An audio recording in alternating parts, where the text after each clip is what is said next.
আসসালামু আলাইকুম। প্রিয় দর্শক, আপনাদের স্বাগত জানাচ্ছি। এই যে জেনারেল মাসুদকে গ্রেফতার করা হলো 111 এর যে জেনারেল মাসুদ, দুই নেত্রীকে তিনি গ্রেফতার করেছিলেন। খুবই প্রতাপশালী একটা মানুষ ছিল। আবার সাইদ ইস্কান্দার আত্মীয় তিনি, খালেদা জিয়ার ভাই। আবার এই যে তারেক রহমানকে যে অ্যারেস্ট করা হয়েছিল, তখন তারেক রহমান তো একটা চরিত্র হচ্ছে হাওয়া ভবনের তারেক রহমান, সেটা তার বিরুদ্ধে দুর্নীতির অনেক অভিযুক্ত হন আপনি। এবং তারেক রহমানের মেরুদণ্ডটা ভাঙা হয় সেই কারণে, সেই সময়। এবং তারেক রহমান মুসলেকা দিয়ে তখন বিদেশ চলে গিয়েছিলেন। আজকে তারেক রহমান যখন নতুন বাংলাদেশ বলে দেশে ফিরে এসেছেন, তার একটা প্ল্যানের কথা বলে দেশে ফিরে এসেছেন, অনেক চেঞ্জ একজন তারেক রহমান সবাই মনে করছিলেন। কিন্তু এই গ্রেফতারের মাধ্যমে কি আপনার কি মনে হয়েছে তারেক রহমান যেটা শুরু করলো সেটাকে আমি বলি ইংরেজিতে পলিটিক্স অফ ভেন্ডেটা, মানে প্রতিশোধমূলক এবং একটা রাজনীতি শুরু করলো সে প্রতিশোধ পরায়ণ হয়ে। কারণ হাওয়া ভবনে ওই সময় কথিত আছে সে সিনিয়র আর্মি অফিসারদেরকে বসিয়ে রাখতো, সে বেয়াদবি করতো এবং সে মানে কোনো মতেই সিনিয়র অফিসারদেরকে যদিও সে একজন সিনিয়র আর্মি অফিসারের বা চিফ আর্মি চিফের সে একজন সন্তান, সেই হিসাবে সে খালেদা জিয়ার সঙ্গে প্যারালাল গভর্নমেন্ট চালাতো। আচ্ছা, জেনারেল মাসুদ খালি একা না, এর সাথে জেনারেল বাড়ি আছে, তারপরে জেনারেল আরেকজন আছে কি নাম আমার এই মুহূর্তে মনে আসতেছে না, যে অ্যাডভাইজারও মইন তাকে মানে পিটাইনি, মইন আর্মি চিফ ছিল, কিন্তু মইনের কনসেন্টে তাকে উঠিয়ে নেওয়া হয়েছিল। হ্যাঁ, মইন তাকে বলে ঠিক আছে নিয়ে যাও, কিন্তু ওকে মারবে বা ওকে পিটাবে বা ওকে ওর মেরুদণ্ড ভেঙে দিবে, এটা তো মইনের কোন পার্ট আছে বলে আমার মনে হয় না। আমার ব্যক্তিগত ধারণা, মইনের বই টই পড়ে যেটা বুঝেছি আমি ওর লেখা পড়ে। আর Moin to be honest, Dhaka ইউনিভার্সিটিতে আমার ফ্রেন্ডের মতন ছিল সে বিফোর জয়নিং দ্য আর্মি। তো মইন এটার মধ্যে একটা ইনভলভ ছিল। আর জেনারেল মাসুদ, তারপরে যে অস্ট্রেলিয়াতে যে চৌধুরী ফজলুল বাড়ি, ওনার নাম সেই জেনারেল বাড়ি যে চৌধুরী ফজলুল বাড়ি, আমার নামের সাথে মিল আছে কিন্তু সেও ছিল। এবং আরেকজন ছিল, ওনার নামটা এই মুহূর্তে মনে আসতেছে না। 3 জেনারেল ছিল এবং কিছু মেজর র্যাঙ্কের ছিল। তারা এখন ওই ওই পলিটিক্স, কিন্তু তাকে যে অ্যারেস্টের কারণ দেখিয়েছে, দুর্নীতি। তারা তো ওই কারণে তো অ্যারেস্ট করতে পারে না, সেজন্য তাকে দুর্নীতিমূলক কাজে সে তার ব্যবসা, সে তো আমেরিকাতে ছিল। আর আমি বলবো মাসুদ কেন ঢাকাতে থাকলো এখন, তার তো সে মনে করছে সে মামা হয়, মানে সম্পর্কে মামা।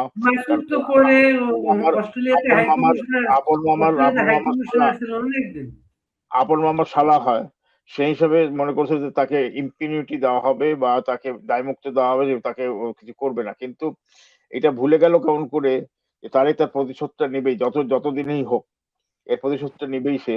সেই সুযোগটা সে ছাড়বে কেন? এই পলিটিক্যাল ভেন্ডেটা কেন ছাড়বে? কি বলেন এই অ্যারেস্টের সম্পর্কে? রাজ্জাক ভাই, আমার মনে হচ্ছে যে এই যে যেটা সেলিম ভাই বললেন, আমরাও শুনছি সে গল্পগুলো আর কি, হাওয়া বনে নিয়ে। এই যে আজকে তারেক সাহেবের এখন বয়স 60 বছর, আজকে 20 বছর আগে বা ওনার হয়তো 35, 36, 37 বছর বয়স ছিল, এই বয়সের একটা মানুষ যখন কি জেনারেলদেরকে নিয়ে ঘন্টার পর ঘন্টা বসায় রাখতেন, শোনা যায়, এটা মানে গল্প, এটা সত্য কিনা জানি না, এবং তাদের সাথে মানে অনেক সময় দুর্ব্যবহারও করতেন, এবং তারা সেই হিসাবে ব্যক্তিগত হয়তো প্রতিশোধ হিসাবে নিয়েছেন, অথবা উনি একজন প্রেসিডেন্টের সন্তান, একজন আর্মি চিফের সন্তান, নিশ্চয়ই তারা ওইভাবে মানে আপনার আচরণটা নিশ্চয়ই এমন একটা পর্যায়ে গেছে, সেই আচরণটা হয়তো তারা করতে বাধ্য হয়েছিল। কারণ রাজনৈতিক ব্যাপারে কেউ অ্যারেস্ট হইতে পারে, কেউ আপনার বন্দী হইতে পারে, কারো জেল হইতে পারে, কিন্তু শারীরিক এইভাবে নির্যাতন একটা মানুষ আসলে আনএক্সপেক্টেড। তো যাই হোক, এখন এই যে প্রচার আসছে যেটা তারেক রহমানকে ফেলে ঝুলানো হয়েছিল, ওইভাবে ফেলে দেওয়া হয়েছে, ওইখান থেকে মেরুদণ্ড ভেঙে যাচ্ছে। তো বেগম খালেদা যেদিন তারেক রহমানকে হাসপাতালে আনা হয়, ওদিন তো বেগম জিয়ার একটা মানে আপনার ভিডিও আমরা সারা দেশের মানুষও দেখছে, উনি কিন্তু বারবার কোনদিন আমার ছেলে কোনদিন রাজনীতি করবে না, আমার ছেলেকে যাইতে দাও, আমার ছেলে কিছু করবে না। উনি কিন্তু বারবার সেই একই কথা বলছেন, ও কোনোদিন আর রাজনীতি করবে না, সে কিছু এসব ব্যাপারে কোনোদিন আর মাথা ঘামাবে না, তারা তোমরা ক্ষমা করে দাও। তারপরে তো আমরা দেখছি যে উনি একটা মুসলেকা দিয়ে যে জীবনে রাজনীতি করবেন না, তারপরে শুনি বাংলাদেশ থেকে চলে গেলেন, ওনাকে চিকিৎসার জন্য মানে ওনাকে পাঠিয়ে দেওয়া হলো। এবং মানে এর আগেও ইয়াকেও নাম কিনা কোকো তো প্যারোলে মুক্তি হইয়া বিদেশে চিকিৎসার জন্য গিয়েছিল। তারপরে আপনি ওই এর আগে একটা কথা বলছিলেন ইকবাল করিম ভুইয়ার কথা, যে উনি যখন সেনাবাহিনী প্রধান ছিলেন আমরা শুনতে পাই আর কি উনি নাকি অতি উৎসাহিত হইয়া বেগম জিয়াকে 6 নম্বর ইয়া থেকে মইনুল হোসেন রোড থেকে নাকি ওনাকে উচ্ছেদ করা হলো। আসলে দেখেন এখানে কিন্তু ক্যান্টনমেন্ট বোর্ডের যে আইন আছে, আইন অনুযায়ী এভাবে মানে আপনার কাউকে এভাবে বাড়ি দেওয়া যায় না। আর 2 নম্বর এরশাদ করেছিল ওটা 6 একরের বাড়ি। এবং সবচেয়ে পরিতাপের বিষয় হলো জেনারেল জিয়া যখন কি প্রেসিডেন্ট হন উনি কোনোদিন বঙ্গভবনে ছিলেন না, উনি সবসময় 6 নম্বর মইনুল হোসেন রোডে নিরাপদ মনে করতেন। বেগম জিয়া যখনই প্রধানমন্ত্রী হয়েছেন উনি কোনোদিন কিন্তু ক্যান্টনমেন্টের বাইরে ছিলেন না, উনি সবসময় ক্যান্টনমেন্টের অভ্যন্তরে ওই বাড়িতেই ছিলেন। এখন মানে আমি দেখছি কিছুদিন আগে আপনার আপনার নাম কিনা তারেক জিয়া সাহেব বলছিলেন যে ওই বাড়িতে তারা ছোট থেকে বড় হইলেও তাদের এটা স্মৃতি থাকতেই পারে, স্বাভাবিক, কিন্তু অন্যের বাড়িতে তো স্মৃতি রক্ষা করে লাভ নেই। তারপরে ওনাদেরকে আবার ইয়াতে গুলশানে একটা বাড়ি দিয়েছিলেন এরশাদ সাহেব, যেটাতে আপনার ব্রিটিশ আমেরিকান টোবাকো কোম্পানির আর কি ম্যানেজিং ডিরেক্টরের কাছে ভাড়া দেওয়া হয়েছিল, সেটা নাকি 1.5 বিঘার উপরে। তাহলে ওই বাড়িতে এখন তারেক থাকেন, কিন্তু ওই বাড়িতে এখন এখন মানে তারেক জিয়া সাহেব সেটাকে ঠিকঠাক করে মানে আপনার ফার্নিশ করে সেখানে এখন তারেক জিয়া সাহেব উঠছেন। বেগম জিয়া থাকতেন ওই আপনার মেজর ওনার নাম কিনা এখানে মেজর কামরুল সাহেবের বাসায় মানে ছিলেন এতদিন। যাই হোক, এখন এই আর কি বিষয়। এখন ইকবাল করিম সেই মেজর কামরুলের সেই বাড়িটা ফিরোজা, সেই বাড়িটা সাজানো পর্যন্ত ফালুর একটা ভূমিকা ছিল, এরপর আর ফালুর কোনো ভূমিকা দেখি নাই। আপনি এই বাড়ির ঠিকানায় আপনার ডান্ডি ডাইং এর মানে ইয়া ছিল, ব্যবসা ছিল। এই ঠিকানায় আপনার বিএনপি নামক দলটা প্রতিষ্ঠাতা করা হয়, অথচ এটা ক্যান্টনমেন্টে পলিটিক্স হওয়ার কথা না। কিন্তু আপনি দেখবেন প্রথম দিকে এই যে এতিমখানার অ্যাড্রেসও কিন্তু মনিরুলের বাড়িটা, কিন্তু সেই এতিমখানার অ্যাড্রেসটাও সেখানে। এখন এতিমখানার নিয়ে কথা হয়, যখন কি বলবেন ইয়ার কি আপনার বিএনপির যারা মানে বড় বড় অ্যাডভোকেট, ওই খোকন, জয়নাল আবদিন, তারপরে এর আগে মাহবুব হোসেন সাহেব মারা গেছেন, ওনারা বলতেন যে এই টাকা তো খরচ হয় নাই, এই টাকা তো কেউ নিয়ে যায় নাই, আর এই টাকা তো ওই মানে ওই ট্রাস্টের ওই যে এতিমখানা ট্রাস্টের বাহিরের একজন পার্সোনাল অ্যাকাউন্টে ওই টাকাটা ছিল। ওই টাকাটা আসছিল প্রাইম মিনিস্টারের, টাকাটা আসছিল প্রাইম মিনিস্টারের অ্যাকাউন্টে, ওই যে প্রাইম মিনিস্টার অ্যাকাউন্ট থেকে এটা পার্সোনাল অ্যাকাউন্টে ট্রান্সফার হয়েছিল। ওই তো জিয়া অরফানেজ ট্রাস্টের নামে আসছিল, তো সেই টাকা তো ট্রাস্টের অ্যাকাউন্টে থাকবে নাকি? সেটা পার্সোনাল অ্যাকাউন্টে ট্রান্সফার করলো কেন? এটাই তো কেস ছিল। যেহেতু আর্মি, এই যে প্রাইম মিনিস্টার থাকেন, সেনাবাহিনীর নানান নিরাপত্তা থাকে, এসএসএফ থেকে নানা কিছু থাকে, ওই বিষয়টা ওই সময় 91 এর খালেদা জিয়ার গভর্নমেন্ট, ওই সময়ের টাকা, তো ওই সময়ের টাকাটা ওই কাগজপত্র গুলা অ্যাকাউন্ট ট্রান্সফার টাকাগুলা আর্মি ইন্টেলিজেন্স তখন কিন্তু ফাইল করে রাখছিল ওই সময়। কিন্তু এটা 96 এ শেখ হাসিনা যখন পাওয়ারে আসলেন, এটা কোনো খবর পান নাই, কিন্তু এটা জানতেন না। এটা না 2007 এ 111 গভর্নমেন্ট যখন আসলো, ওই ফাইলটা নিয়ে কেস করলো তারা, ওই ফাইলটা বাইর করে। আর ওই কেসটা এত বিপজ্জনক ছিল, যেটা ওই ব্যাংক ট্রান্সফারের রেকর্ড গুলা ছিল, আর কি। এজন্য বলা হয় যে হাজার হাজার কোটি টাকা পাচারে বিচার করা যায় না, রেকর্ড থাকে না। 2-3 কোটি টাকা রেকর্ড থাকে, কিন্তু এটা। সেলিম ভাই, আপনি কি মনে করেন এরপর কি ইকেবি? না, আমি যে এখন যেটা দেখতেছি যে রাজনীতি যেদিকে যাচ্ছে, এটা মানে তারেক যদি এগুলা মানে এইসব খুলতে আরম্ভ করে, এইসব যেগুলা 20 বছরের শেষ হয়ে গেছে, এবং সে তার প্রতিশোধ নিতে চেষ্টা করে, আইকেবি মানে ইকবাল করিম ভূঁইয়াকে নিশ্চয়ই সে যদি অ্যারেস্ট করে, তাহলে বোঝা যাবে সে তার পুরানা প্রতিশোধ নিতে শুরু করেছে।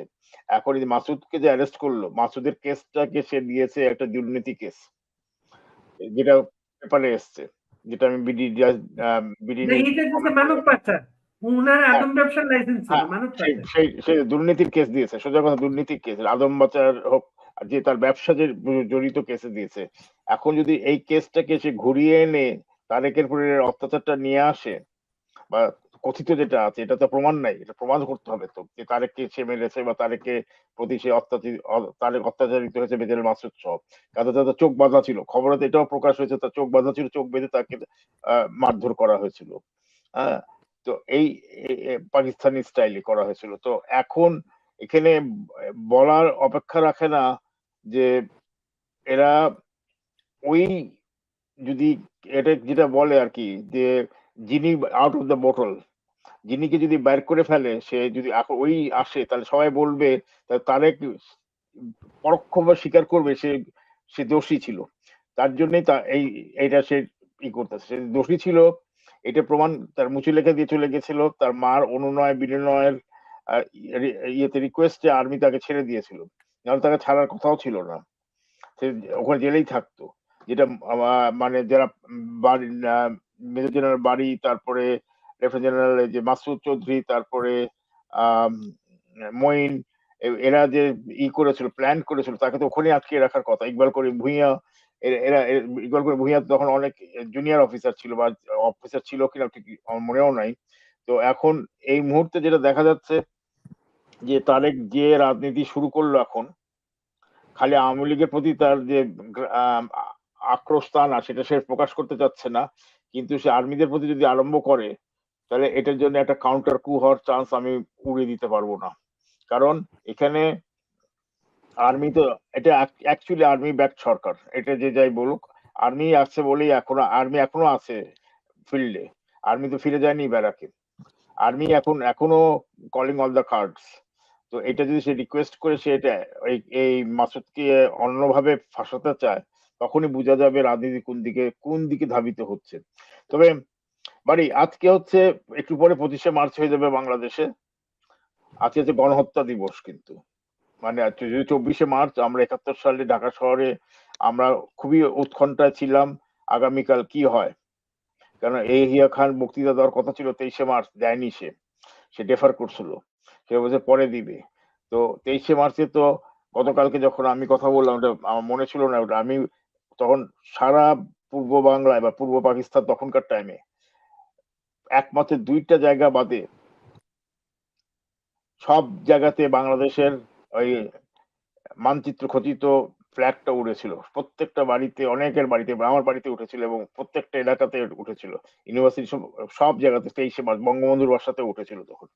তো এটা গেল 23শে মার্চের ঘটনা। 24শে মার্চ ছিল আজকে, যে 24শে মার্চ আমরা কথা বলছি এখন, এই 24শে মার্চটা হচ্ছে এমন একটা পর্যায়ে যে থমথমে ভাব ছিল যে কি হবে কালকে, কালকে বক্তৃতা দিবে কি হবে। হ্যাঁ, তো আমি যেটা করেছি, আমি একটা ছোট্ট সিনপসিস করেছি এই গণহত্যাটা নিয়ে, এবং গণহত্যার আজকে আমি আর এই জন্য উঠে আনলাম কথাটা, মার্কিন কংগ্রেসে এই কথাটা উঠেছে, আমরা অনেকেই আমরা বিহাইন্ড দ্য সিন কাজ করে যাচ্ছি। ওই মুক্তিযোদ্ধা জাদুঘরের ডিরেক্টর ছিল মফিদুল হক সাহেব, উনিও চেষ্টা করেছিলেন, আমরা অনেকেই চেষ্টা করেছি, বাংলাদেশ থেকে, ভারত থেকে, অ্যালবেনিয়ানরা নিয়ে নিয়েছে, বা সেভেরিয়ানরাও নিয়ে নিয়েছে গণহত্যাটা। আমরা গণহত্যা, এখন মার্কিন যুক্তরাষ্ট্রে কংগ্রেস উঠেছে, এটা আমাদের জন্য একটা অ্যাচিভমেন্ট বলবো। এটা মুভমেন্ট, এটা দরকার, গণহত্যা হিসেবে ইন্টারন্যাশনালি রিকগনাইজড হতে হবে। এবং বিদেশিরা, ক্যানাডিয়ান, আমেরিকানরা, এরা অনেক কাজ করতেছে এই গণহত্যা নিয়ে, অনেকের পিএইচডি থিসিসও আছে এটা নিয়ে। এই যে 71 সালে যে গণহত্যা হয়েছে, তো এই গণহত্যাতে 71 সালে আমি 5টা ভাগে ভাগ করেছি। 71 সালে গণহত্যার প্রধান দিকসমূহ ছিল অপারেশন সার্চ লাইট। সকাল রাত 10:30টার সময় সে স্টার্ট করে এই সার্চ লাইট, এই সার্চ লাইট দিয়ে সে স্টার্ট করে। আমার স্মৃতি মানে এখনো আমার চোখের সামনে ভাসছে এসব, কিভাবে সে আক্রমণ করলো আর্মিরা এসে সমস্ত ইউনিভার্সিটি এলাকা থেকে আরম্ভ করে সব জায়গাতে। আমরা বোধহয় ইকবাল হল থেকে বেরিয়ে গেছিলাম 23 তারিখে বা 24 তারিখে বেরিয়ে গেছিলাম, ওখানকার একটা মিটিং এ তোফাইল ভাই একটা বক্তৃতা দিয়েছিল, ওটা শুনে বের হয়ে চলে এসেছিলাম আমরা। এটার মেন উদ্দেশ্য ছিল রাজনৈতিক ভাবে গণতান্ত্রিক ভাবে নির্বাচিত যে আওয়ামী লীগ সরকার হয়েছিল পাকিস্তান পরিষদে, তখন তাকে পাওয়ার দেওয়া হয়নি। কিন্তু তাদের উপেক্ষা করে বাঙালি সাহিত্য শাসন আন্দোলনকে টোটালি উপেক্ষা করে আওয়ামী লীগ দমন করার জন্য 71 সালের 25শে মার্চ তখনকার পাকিস্তানি আর্মি বা পশ্চিম পাকিস্তানি বলতেছি সামরিক বাহিনী এটা শুরু করে। এটাকে আমি 5টা ভাগে ভাগ করেছি। একটা গেল অপারেশন সার্চলাইট, আর একটা হচ্ছে টার্গেট। তাদের টার্গেট কে ছিল? তাদের টার্গেট ছিল পাকিস্তান সেনাবাহিনীর স্থানীয় রাজাকারদের সাহায্যে এবং মিলিশিয়াদের সাহায্যের সাথে নিয়ে বাঙালি বুদ্ধিজীবী, ছাত্র, হিন্দু এবং খ্রিস্টান, বৌদ্ধ বেসামরিক নাগরিকদের লক্ষ্যবস্তু করেছিল। তাদেরকে যাদেরকে পাকিস্তানি ঐক্যের জন্য হুমকি হিসাবে দেখা হতো, এদেরকে ঐক্য হিসেবে দেখা হচ্ছে। এবং 3 নম্বর ভাই, পয়েন্ট আমি দিয়েছি। আপনার কাগজটা সামনে নিয়ে আসেন। হ্যাঁ, 3 নম্বর পয়েন্ট হচ্ছে আমার 3 নম্বর সহিংসতার মাত্রাটা কি ছিল। মৃতের সংখ্যা নিয়ে অনেক এখনো বিতর্ক হতে থাকে, কিন্তু ব্যক্তিগতভাবে আমি বিশ্বাস করি 30 লক্ষর মতন প্রাণ বিস্তৃত হয়েছে। মানে 30 লক্ষ লোক, মিনিমাম 30 লক্ষ লোক তো মারা গেছেই, এবং এর ফলে ব্যাপক বাস্তুহারা হয়েছে, অনেকের বাড়ি ঘর জ্বালিয়ে পুড়িয়ে দেওয়া হয়েছে এবং একটি গুরুতর মানবিক সংকট তৈরি হয়েছে। এটা মানবিক সংকটের মধ্যে পড়েছিল 71 সালে। এটা যে মানবাধিকার লঙ্ঘন হয়েছিল এটা এখনো পাকিস্তানিরা স্বীকার করে, কিন্তু পাকিস্তানির অনেক বইতেই আছে। পাকিস্তানের শ্বেতপত্র তৈরি করেছিল, এবং সেটার পরে আমি আসতে 1 সেকেন্ড পরে।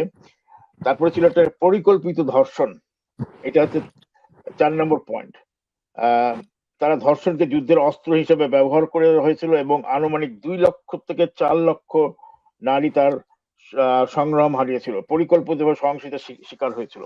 5ম পয়েন্ট যেটা আমি অ্যাড করেছি আমার রিসার্চ পেপারের মধ্যে এই জেনোসাইড নিয়ে হচ্ছে বর্ণবাদী আদর্শ, মানে রেসিজমটা যেটা ছিল, সেটা পাকিস্তানিরা মনে করতো বাঙালিরা হচ্ছে নিচু জাত। তারা পাকিস্তানের সৈন্যরা বেশিরভাগ আর্মি অফিসাররা, সিনিয়র আর্মি অফিসাররা যারা ছিল, টিক্কা খান থেকে আরম্ভ করে নিয়াজি যারা ছিলেন, তারা তখন প্রায়শই বাঙালিদেরকে জাতিগতভাবে নিকৃষ্টভাবে অভিধানে তারা অভিহিত করত এবং বলতো এরা অমানুষ, এরা দেখতে সুন্দর না, এরা হিন্দু সব, এদেরকে মেরে ফেলা দরকার, কারণ আমরা মাটি চাই। তো 71 সালের এই যে 9 মাস যে যুদ্ধটা হয়েছিল, এই গণহত্যার বিরুদ্ধেই আমরা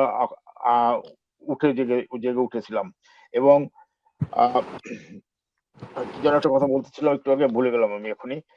যেটা বলতেছিলাম যে এই গণহত্যাটা এমন ভাবে পরিকল্পিত ভাবে করা হয়েছিল, যেটা রাও ফরমান আলী, নিয়াজি, টিক্কা মিলে তারা চেয়েছিল বাঙালি সমস্ত শেষ করে দিতে, বুদ্ধিজীবী তো আছেই এবং সমস্ত ইয়াং জেনারেশন শেষ করতে। তার সাথে যোগ হয়েছিল গোলাম আজমের মতন নিকৃষ্ট মানের একজন রাজাকার, এবং যে চায়নি যে পাকিস্তান থেকে আমরা আলাদা হই, এবং এই গণহত্যা দিবস এইটাকে দিবস হিসেবে ডিক্লেয়ার করেছিল।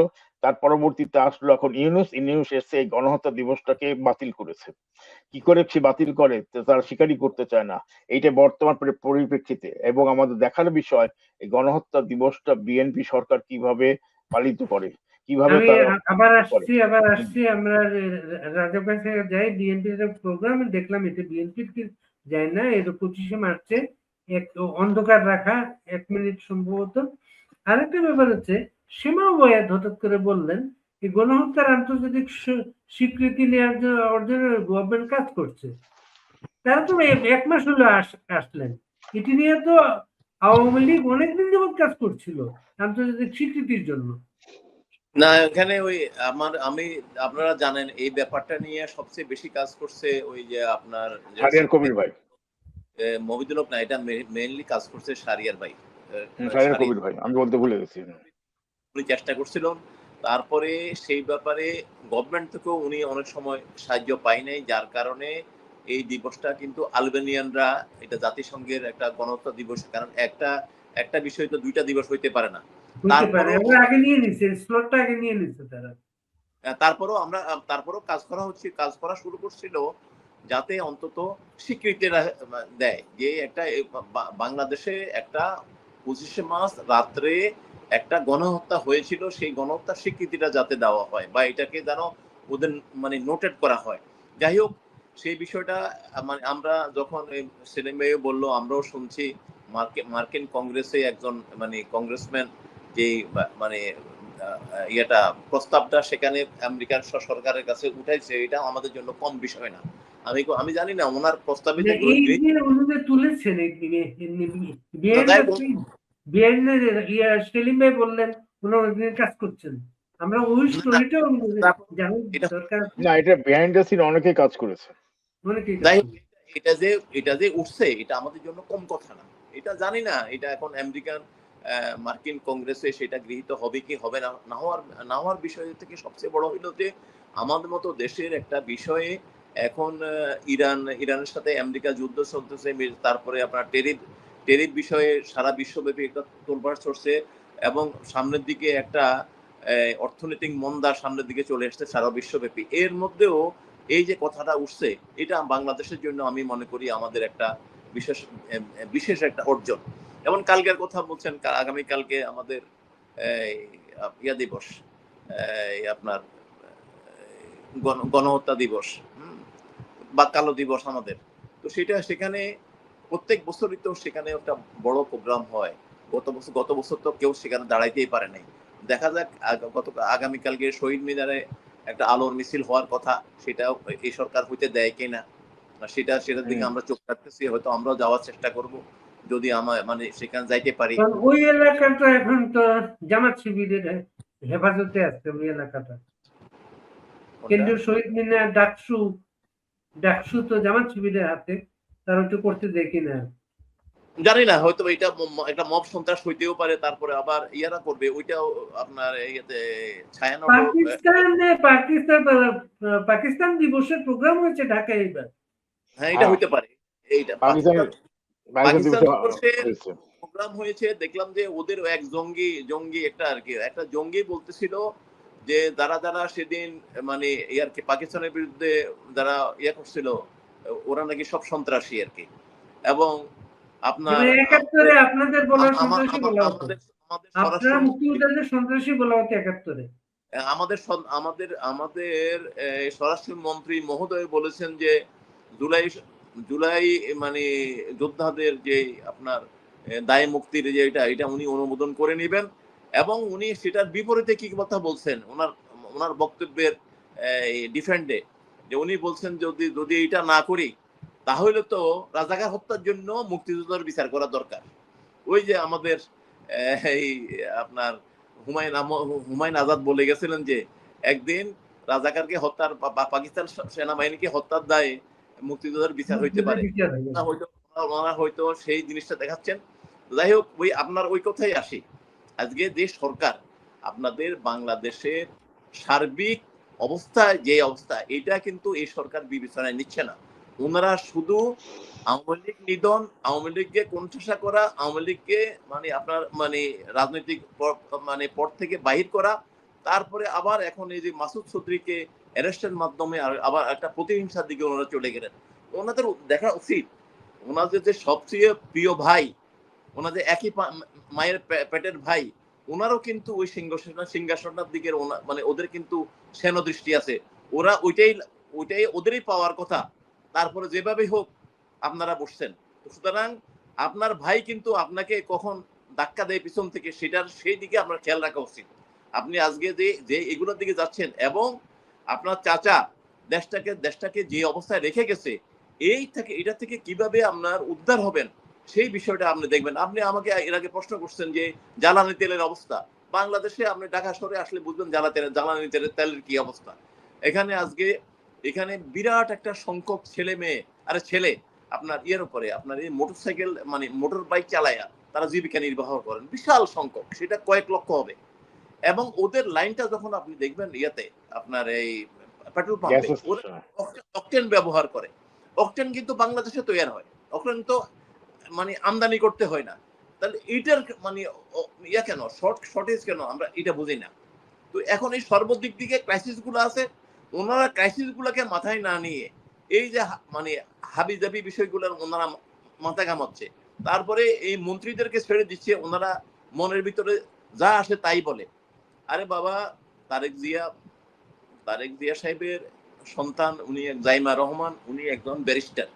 এটা আমাদের একটা মানে আমাদের দেশের একটা ভালো ব্যারিস্টার হইলে আমরা তাকে অবশ্যই অ্যাপ্রিসিয়েট করবো, আমাদের কন্যার মতো বা নাতনির মতো, নাকি আমাদের নাতনির মতো। আর আপনার বয়সে ওকে অতি মহিমান্বিত করতে যাইয়া একটা মেয়ে যখন কি ইয়াং বয়সে সে খেলতেই পারে, নাকি সে ফুটবল খেলতেই পারে, এটা তো কোনো মানে ইয়া কিছু না, আমরা এটাকে অ্যাপ্রিসিয়েট করব। এই ধরনের ফ্যামিলির একটা বাচ্চা যদি তাও খেলাধুলা করে এটা তো ভালো। কিন্তু উনি চেলসির গোলকিপার, এই কথা বলতে গিয়ে উনি কি জাইমা রহমানের মর্যাদা বাড়ালেন না কমালেন? আজকে আপনি একজন মুক্তিযোদ্ধা মন্ত্রী বানাইলেন, উনি আসি বলে যে খালেদা জিয়া প্রথম মুক্তিযোদ্ধা। এই যে কথা আজকে বলছে যে এরকম তখন নেতৃত্ব শূন্য অবস্থায় জিয়াউর রহমান স্বাধীনতার ঘোষণা করেছিলেন, আজকে বলেছেন। নেতৃত্ব শূন্য থাকবে কেন? এটা তো কথিত আছে, পাকিস্তানের একজন মানে প্রবীণ আইনজীবী, মানে ওনার সাথে আমার কোনো পরিচয় নাই। তো উনি যদি আমাদের কথা কোনদিন শুনে থাকে বা ওনার যদি বক্তব্য কেউ শুনে থাকে, ওনাদেরকে বলবো স্বাধীনতার ঘোষণা কিন্তু ওই না মুখে দিয়ে বাইরে ড্রামের উপরে দাঁড়াইয়া বললেই হুইসেল নাই, স্বাধীনতার ঘোষণা